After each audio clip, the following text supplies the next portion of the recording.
In this video, I'm going to share to you on how you can fix if images are not displayed in Google Chrome. So let's get started. So open your Chrome browser, go ahead in the window search bar and type Chrome. Click on it under the best match. Now if I'm going to search for something, let's say for example,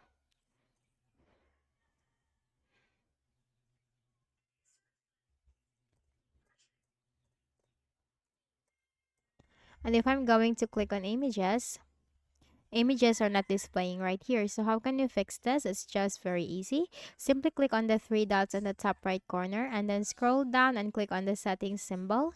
Now click on privacy and security on the left pane. Scroll down and you'll find site settings. Click on that.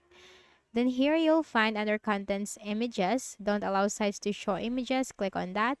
Now make sure you are not going to choose the second option. So it should be sites can show images. So click on that. And then now let's go back and then just reload the page.